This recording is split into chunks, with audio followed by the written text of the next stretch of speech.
Hey everybody, John here with another FinCast, and today I want to show you how I put together this planted aquarium.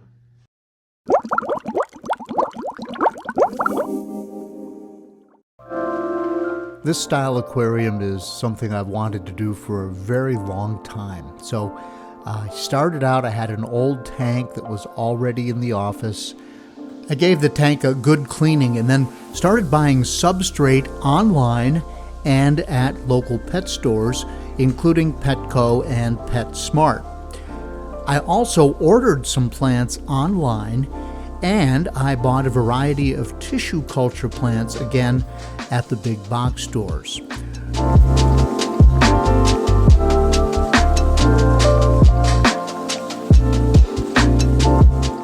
The cool thing I discovered is that you can actually now buy dragonstone at PetSmart. Maybe you've been able to for some time, but I didn't know that. So I saw that online and I went out and I picked up 2 bags of it. And I love dragonstone because of the way it looks, and it is inert, so it doesn't change your water chemistry. I also bought 2 bags of fluval. I bought a bag of fluval stratum and then a smaller bag of fluval biostratum. Read good things also about Ultim Nature Systems Contrasoil online, and I plan to use that in the front of the aquarium because it's brown to contrast with the black soil in the back coming from the fluval products. So it was time to get started.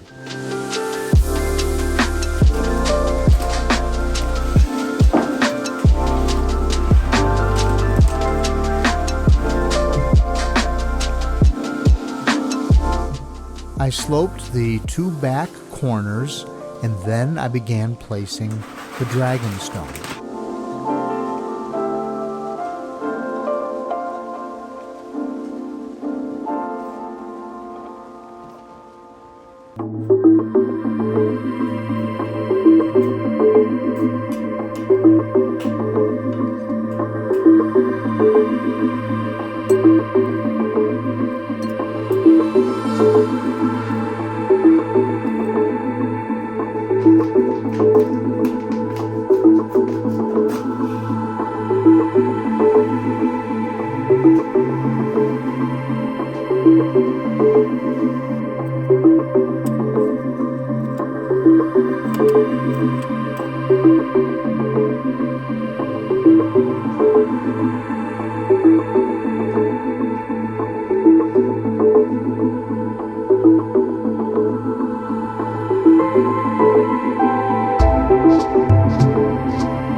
probably violating every tenet of aquascaping culture by making my V go toward one another, my angles go toward one another instead of away from the middle. But I think it looks good, and I want to see how it plays out once the scape is complete and the plants grow a little bit.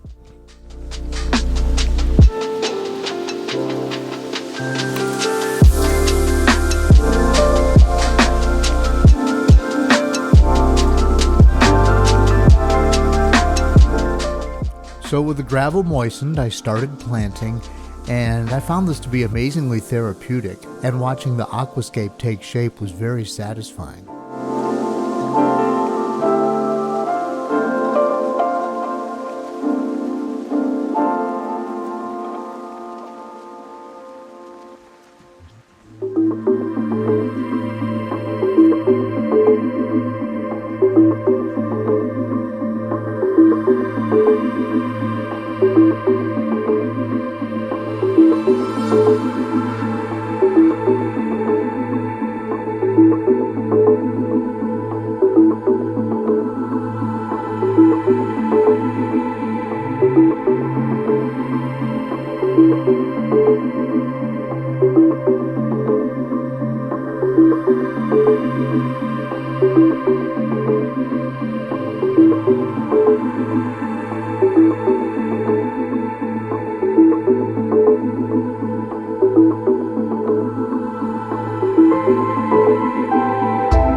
I tucked a row of repens along the driftwood in front.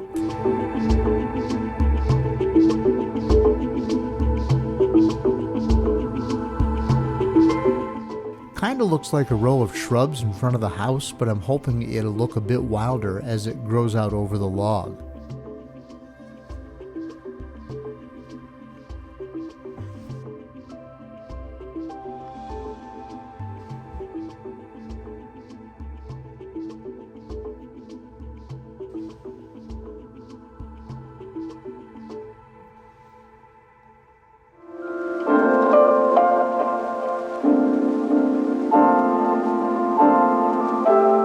I knew I wanted a carpet in front, so I used Monte Carlo.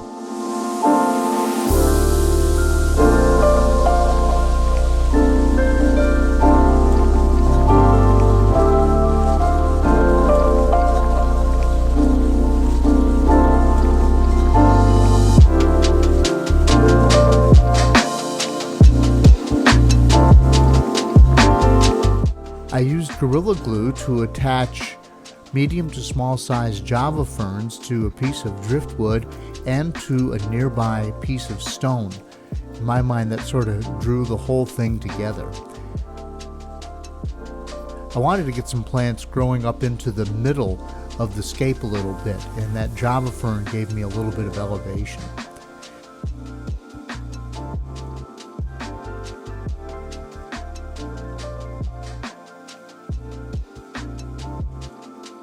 The Cryptocorini flamingo is supposed to be a plant that pops. Some bright pink among the mostly green scape, and I'm hoping that these become showstoppers over time.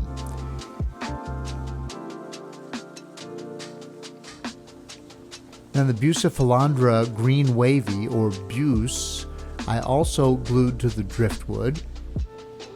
I poked it into a couple of other random places in the aquarium as well.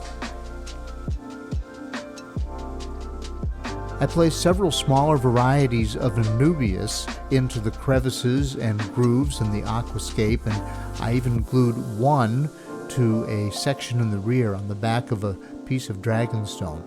In my mind, you can't have enough Anubias.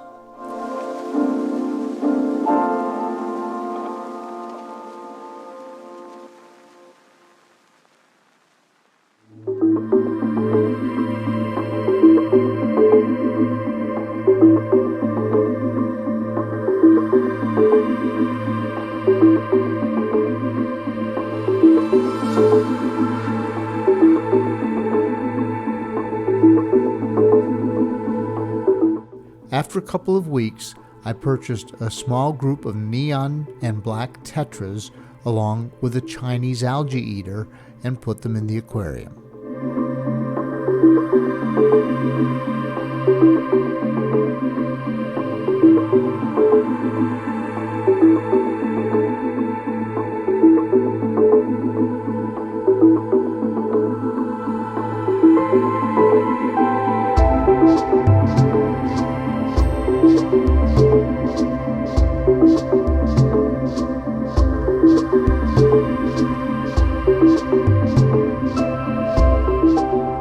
So it's been a couple of weeks now and the fish tank is doing very well. The plants are starting to fill in, the CO2 is running, the fish are happy, but I did have some plants that didn't survive, and so I pulled those out, and now I've got some sort of open spots in the aquarium that I'm not real happy with, so nothing to do but to buy some more plants.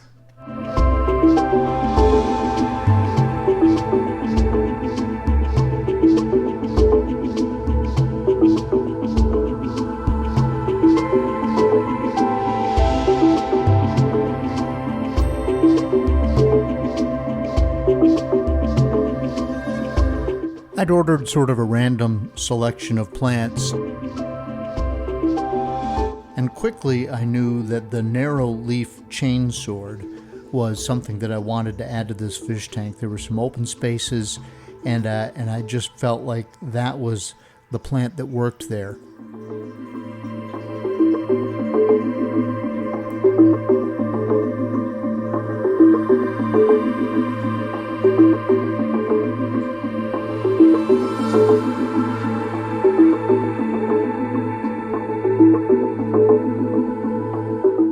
I'd also ordered some more Anubias Nana Petite, which is one of my favorite plants, especially in a small aquarium like this. It just tucks in so well and it doesn't get very big, and I had a couple of places in mind for that.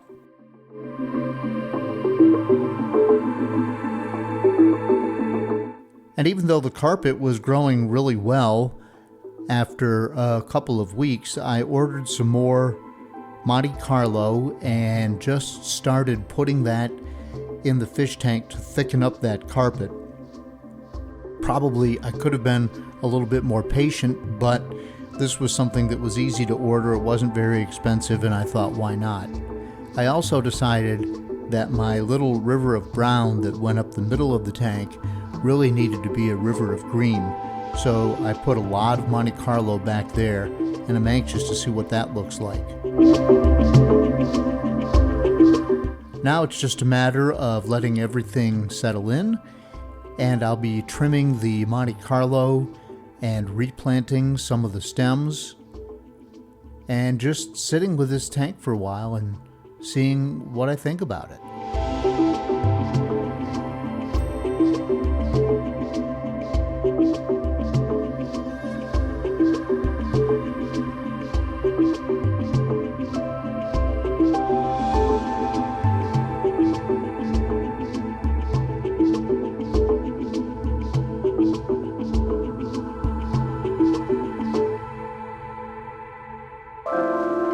At some point, I bought some red Ludwigia and added that to the back of the aquarium. I thought it made a nice contrast with the green, and I've already been able to trim it back once. This also came in as a tissue culture plant. I had neglected to add fertilizer pellets to the substrate in the beginning, so I added a whole box, just sort of placing them around the aquarium. And I've been using a general fertilizer from Seachem, just a couple of capfuls after water changes. I'd planned on having one key fish to sort of be the star of this aquarium, and I was seriously thinking about an epistogramma until I saw this female betta in the koi pattern, or I guess a lot of people just call that a koi betta or beta, at the local fish store. So I added her to the aquarium, and I have not been disappointed.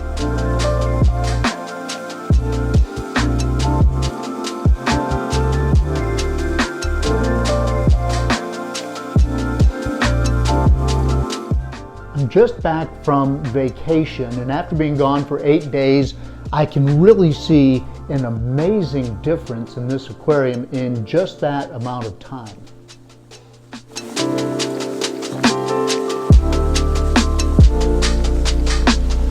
It's really been cool to come back and see all the growth that has happened while I'm away. The one thing I'll say that is a little bit disappointing is that the Cryptocorini pink flamingo has not come in the way I wanted to. You know, you hear people talk about that crypt melt, and I'm afraid that's what's happened here. And I'm hoping that I get a big splash of pink over in this area right here, and I've still got one little piece over there that's doing pretty well. But right now it is 6 weeks since we planted this aquarium, and I've got to say that I feel like this project is a success. Let's take a closer look, and I hope you enjoy it.